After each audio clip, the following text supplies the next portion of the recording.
Bitcoin, Ethereum, and the crypto market overall have done amazing this year, but let's actually take a look back in 2017 when everything came crashing to a halt within a period of just a couple months. The Bitcoin bloodbath continues as the cryptocurrency is stuck below 6,000. Bitcoin continues its steep slide, down more than 20% in the month of June, falling below $6,000. We've had 7 periods where Bitcoin more than doubled in a month. Right. I think of qualifying as a bubble. If you had bought Ethereum at close to all-time highs on January 8th of 2018 at $1,300 per Ethereum token, just a few months later, it would be down 70% to sub 400, and just 9 months later, down nearly 90%. You don't want to be the person who buys in at the top and holds forever while the market collapses beneath you, so when do you sell? Now, for those of you that are 100% gung-ho crypto investors with huge convictions in cryptocurrency that it's going to change the world and you have a 20+ year time horizon, the answer of when to sell might actually be never. But if you're not that type of person, I assume that you're not because you clicked on the title of this video. I think that it's always a good practice to be taking out some profits out of your crypto investments, especially during long bull runs like the one that we've seen in the past year and a half. I believe that there are a few exit strategies that you can employ to do just that, and in today's video, we'll go over 5 different exit strategies that you can use to your advantage to exit the market either temporarily until crypto dips again or permanently if your life goals have been met. The one simple rule you need to know about when to sell your cryptocurrency is that you really need to have a plan when entering a position. A proper plan and strategy can literally be the difference between making 20, 50, or 100% versus not making any money at all. The second rule is that you should probably subscribe to this channel because it's free and you can join 327,000 like-minded people that love personal finance and investing videos on this channel. Also, if you do want to see my buy and sell alerts on my portfolio and join our private Discord community, there's a link to my Patreon down below where you can do just that. All right, so earlier I said that you might want to exit crypto temporarily. What do I mean by that? Some crypto traders, when exiting a position to take profits, they don't cash it out entirely. Instead, what they might do is they might sell at healthy levels to take some profit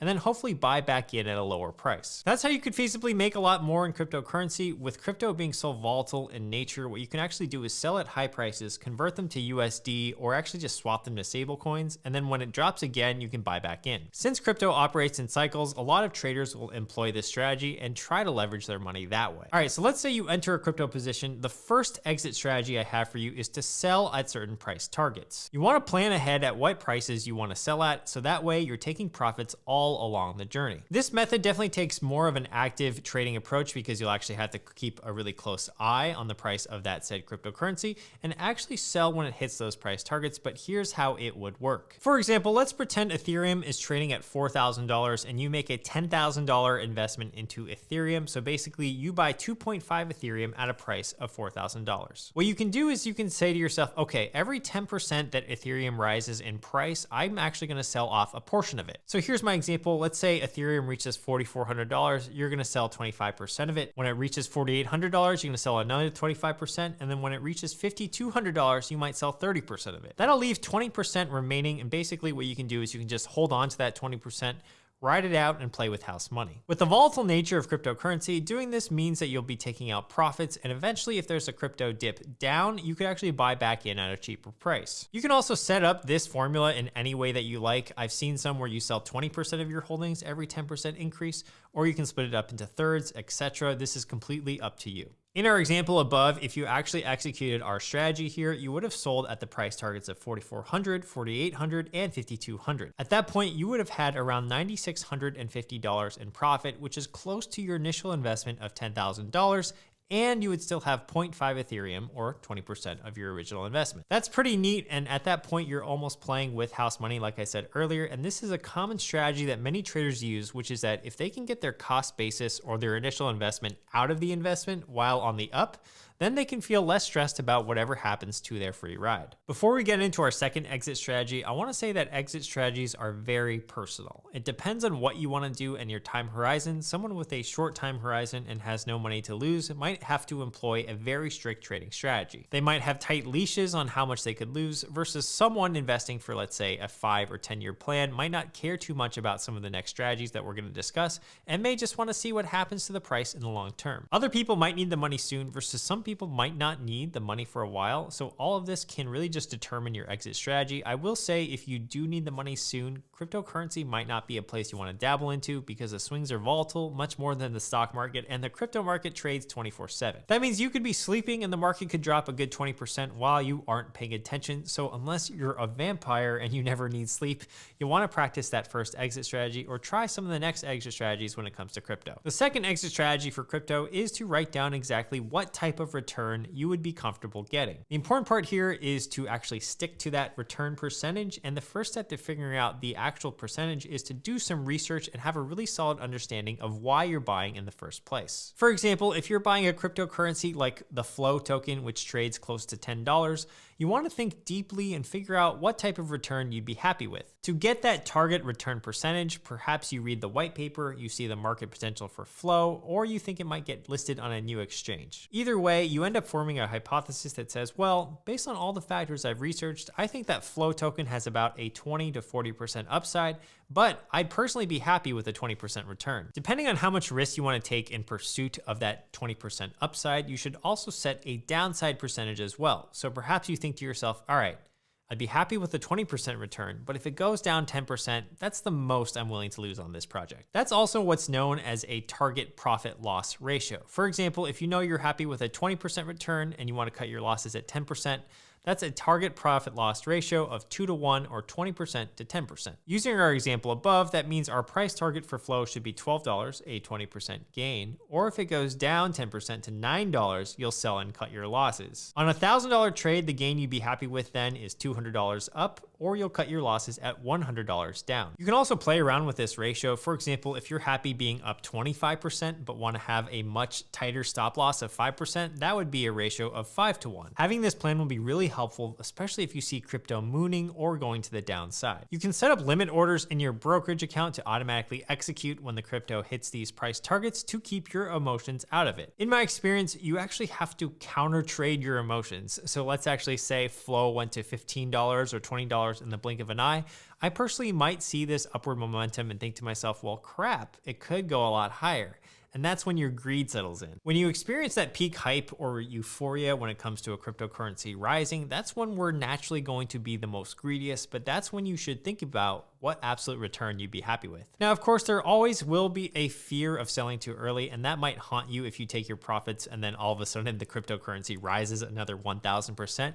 But that's when you really have to tell yourself, man, profit is profit. I made the trade and I executed my process, and that's what I'm happy about. As long as you keep sticking to your process, you will make money over time. And I find that it's really best to detach myself from the results and have more of an acceptance of what will be will be. Being less emotional will make you a better investor and trader overall. The next strategy I have for you guys is to dollar cost average your investment out. Let's say you knew you wanted to get out of a position in 4 months and your overall total investment as of right now is $10,000. Normally, dollar cost averaging means that you'd sell a certain dollar amount on a set day every single month until you're completely out of the position. So for example, you could sell $2,500 each first of the month for a total of 4 months. The other option is that you could also sell a percentage every single week or month instead. That would also work for dollar cost averaging your investment out. So for example, you could sell 25% of your total investment out on the 1st of January, 25% on the 1st of February, and so on and so forth until you're finally out of the position. This strategy is best for someone who doesn't really care too much about hitting certain price targets like earlier,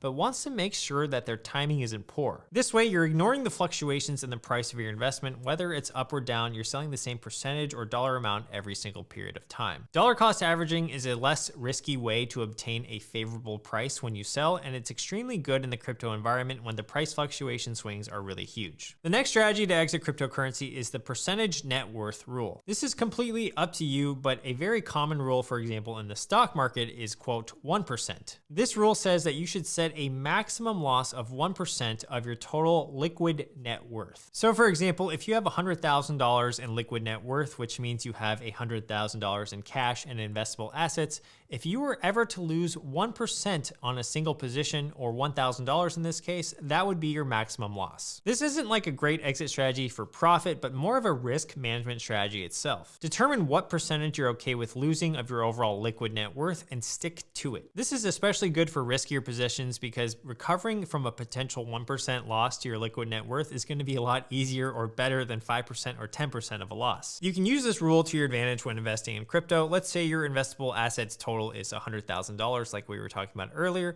and you are investing in a riskier cryptocurrency like the Sandbox token, which is a metaverse play. You invest $5,000 into it, or 5% of your investable assets. Now, you know that if Sandbox goes down 20%, that you just lost 1% of your liquid net worth. This triggers your rule and you must get out. This is definitely one of those rules that can save you and allows you to take much more of a pragmatic approach to buying crypto and eliminates the possibility for risk of ruin. Okay, so another exit strategy that you can use is a trailing stop loss. What this means is that you can buy, let's say, a cryptocurrency like Cardano at $1 per token. What you want to do is set a percentage. So let's say 10% trailing stop loss. That means if Cardano ever drops to 90 cents, that's when you would sell your position. However, this 10% trailing stop moves with the price of Cardano on the upward side. So let's say Cardano actually gets to $2, then the trailing stop loss number is now $1.80, or 10% less than the current price of Cardano. If Cardano gets to $5, then the trailing stop loss is now $4.50. This strategy is really great because it ensures that you're capturing the upside while still limiting downside. There are some downsides to a trailing stop loss though. For example, if the volatility of the cryptocurrency is greater than 10%, you could automatically sell your position due to seemingly normal price fluctuations. The other downside is that not many crypto exchanges offer this type of order placement. Usually in a traditional stock brokerage, you can do it pretty easily as it's a pretty common order type, but in cryptocurrency, you'll most likely have to do it manually. Either way, the principle is still a really good one, which is that you can maximize upside by riding the crypto on its way up, and if it ever drops a certain percentage, that's your trigger to sell. All right, guys, I hope that you enjoyed this video. Make sure to subscribe and check out my links down below, and I'll see you guys in the next video. Peace.